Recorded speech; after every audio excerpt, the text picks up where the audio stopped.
that all men have inalienable rights to think freely, to talk freely, to write freely their own opinions, and to counter or utter or write upon the opinions of others. This is from the Creed of the Church of Scientology.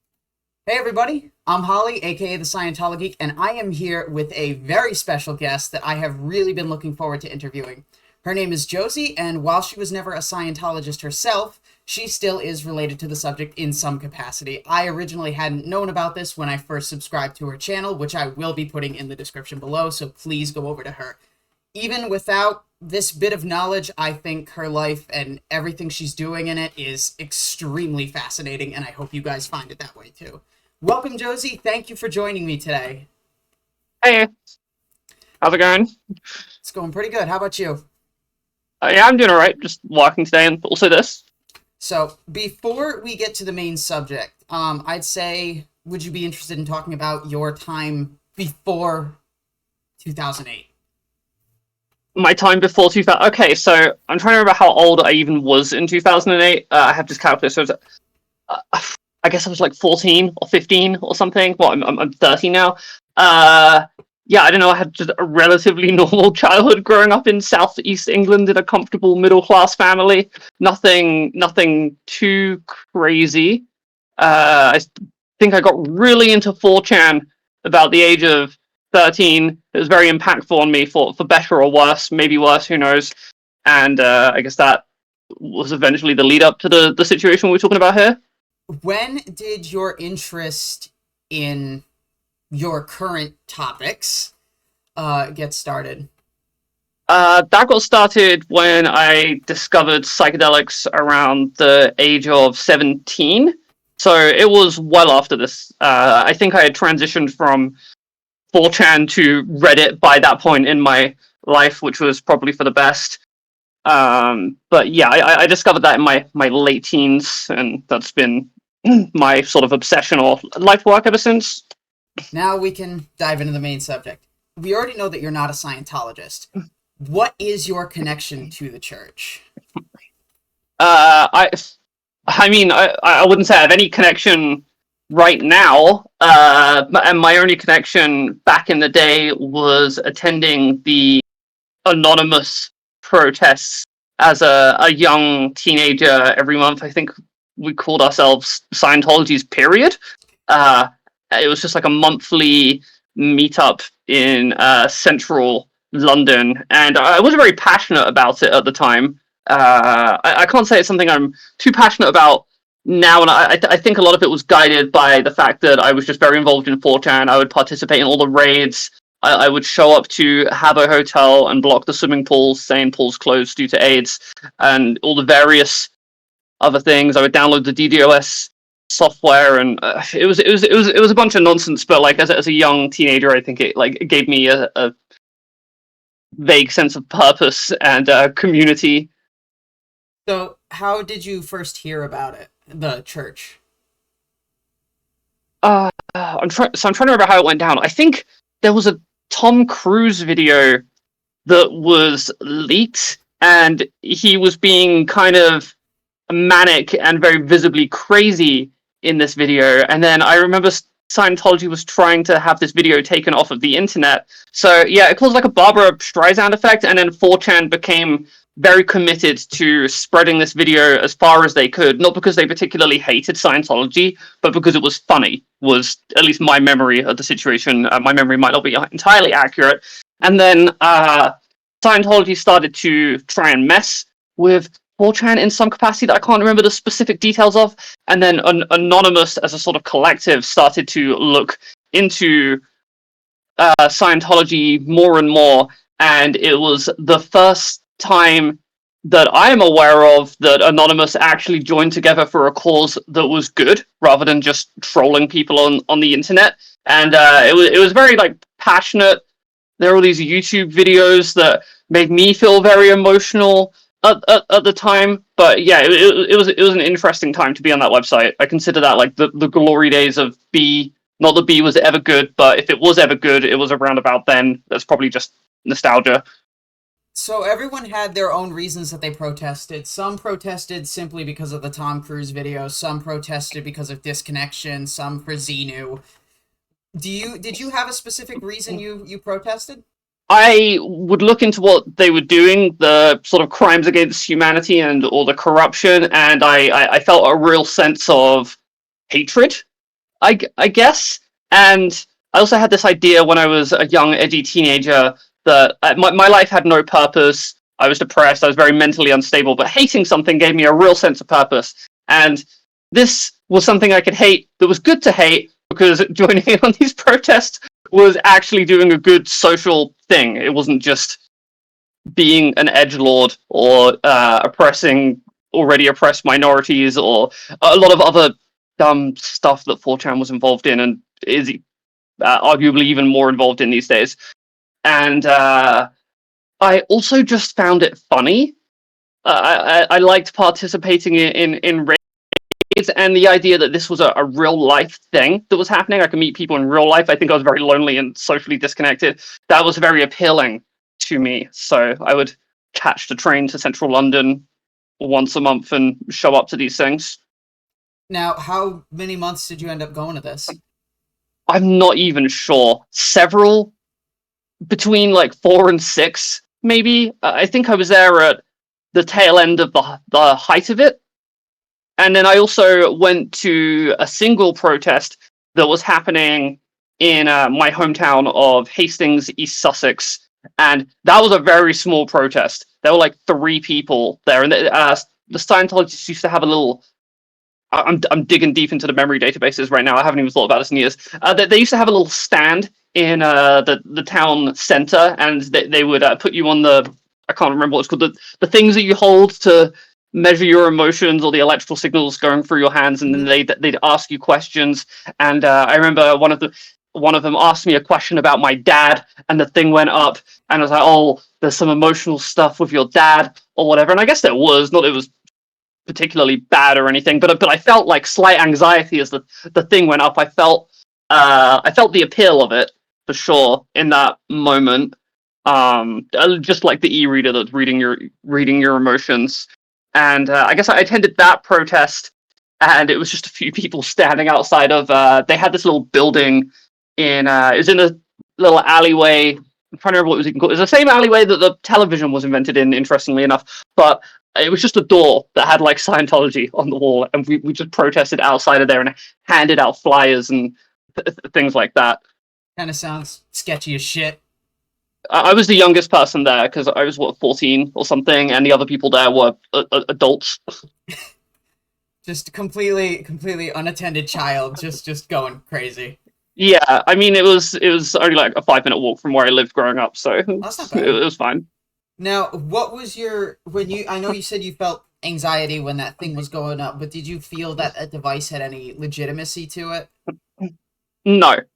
I felt that it was hijacking a sort of placebo effect for me. I was very big into the skepticism community back then. I fortunately fell out of it before they had their whole anti-feminism arc, but I was very much against like pseudoscience and homeopathy, and I was like hardcore atheist. It was very fashionable back then.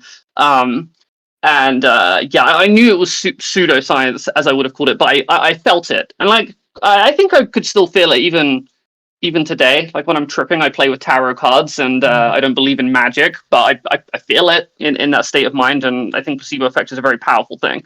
You mentioned to me earlier about your girlfriend who has a specific website, and yeah. So okay, sorry, I'll let you finish your question. No, that was it. You already started. It was okay. Yeah. I don't know a great deal about it, but it was one of the primary websites for tracking physical locations of Scientology churches and institutions and stuff, and it was a big part of how Anonymous would coordinate where to protest. I'm aware, and at one point it was featured on a TV show. I don't even know if the website is still up, but I do know that little clip of it being featured on a TV show is still up. Oh, that's cool. I'd have to dig up the links. It's very brief, but yeah. So, where was your first protest? Okay, so I'm trying to remember the locations. I had a look on Google Maps, and I feel like one of the locations doesn't exist anymore, Mhm. but it was split up into two places. There's the Church of Scientology, just on the north side of the River Thames, in very central London, like very built up Victorian, very tall buildings, and they have a big fancy sign on the outside. And on the other side of the street, there's kind of like a raised walking area. I don't remember the specifics, and we would stand there and protest them. And then about halfway through the day, we would catch a train on the London Underground to a smaller, I guess it was like a shop that they would bring people into. That was I can't remember the specific location. It was like northern central London, near a big comic book shop that central Londoners might be familiar with. And then we would have a little area, and the police had cordoned it off with little fences. And large groups of us, there were dozens and dozens of us, would shout things and hold up protest signs with memes on them. And it was a pretty routine thing. I have distinct memories of traveling in the London Underground with a bunch of other anonymous people, all wearing our edgy little V for Vendetta Guy Fawkes masks. Now you said were you part of the standard protest holding signs outside? Because I know some people who like sent black faxes, ordered pizzas. I heard about one person who went streaking in an org. No, I think I just showed up to the real life stuff. I don't think I did anything online. I did a lot of research and tried to get the word out. It was my obsession for a time during that period of my life. But yeah, it was mostly just showing up to the real life protests. I'm gonna be honest. That was basically all the questions I had for the protests. Because I mean, it's a protest. Yeah. I mean, it was interesting. Everyone there was much older than me. I mean, I shouldn't have been on B. You're supposed to be 18. So I was underage. I remember people would be at the protest, and they would have signs. And a lot of them were memes, and some of them were just like really obscure things that would make no sense now. Like a specific event happened on B many years ago where I got flooded with a certain meme, and somebody would be holding a sign with that on it. And oh, one of my favorite memories is when I was at the northern location. A Scientologist came up to me in person and handed me a DVD that just it was like a black case, and it had anonymous on the front, and it Oh was a no! documentary about Anonymous from the perspective of Scientology, and it was so funny. I remember it had like clips on it with really dramatic music where there'd be a fax machine, and it would just be like the N word over and over and over and over again coming out of this fax machine, and be like, look at what Anonymous has done to us. And I still have that DVD, but it's in my bedroom at home in the UK, and I don't live in the UK anymore. I need to get access to it. I think the video is available on YouTube somewhere, Oh, but I it's a gotta very find it. precious thing for me. Also, I'll see if I can find it for you at some point. Awesome. But yeah, that's pretty. I mean, those are pretty much all the memories that I had. It was just like an ongoing thing. Oh, I guess at one point I was walking through central London in my little Guy Fawkes mask because I thought it was actually important that I remained anonymous. Otherwise, the Scientologists are gonna get me. And I got stopped by the police because I was lost. I was like walking around a random part of London carrying a bag while wearing a Guy Fawkes mask, and they came over and they interviewed me. They made me take my mask off. They were asking what I was doing because I was walking near a big police station, and I was quite lost. And then they eventually gave me directions to get where I was going to get, because British policemen are actually like quite polite and helpful during situations like that. But that was just like one interaction I had when I was first trying to find this location and struggling to navigate central London. Did you ever end up going inside any of the orgs at all? No, they would not let us in. Wasn't sure if some people snuck their way in or not. My only direct interactions were I can't remember, what is it, like the e-reader? That's not what it's called. E-meter. E-meter. I can't. E-meter, yeah, and then also being handed a DVD, which I need to find because it's a prized possession. It's in my mum's attic somewhere. Oh, I'm just looking at the little cat in the background. Who's that? Oh yeah, this is Casper. Aw. And then who's the one on the bed? Oh, that's Totoro. They're good buddies. That's adorable. What do you do for a living? Yeah, so I'm a professional psychedelic researcher, as well as a professional internet person. So I have a YouTube channel and stuff, but I work for a biotech research company developing psychedelic medicines, and my job is to formally classify and document altered states of consciousness based on my work founding the Subjective Effect Index, which is an online project that categorizes and describes different substance-induced psychedelic effects. And for a long time, that was just a passion project. I've always been heavily involved in internet passion projects to try and give my life some semblance of meaning. And I guess the like 4chan anonymous stuff were the earlier days of it, but eventually I moved into sort of psychedelic research, and now I'm working on a project that correlates altered states of consciousness with biological processes in the brain so that we can have precision designed psychedelic therapies, and that's what I do for a living. Now, how for most people who are still stuck in the say no to drugs era, who think that psychedelics are just going to cause you to go insane, what is psychedelic therapy?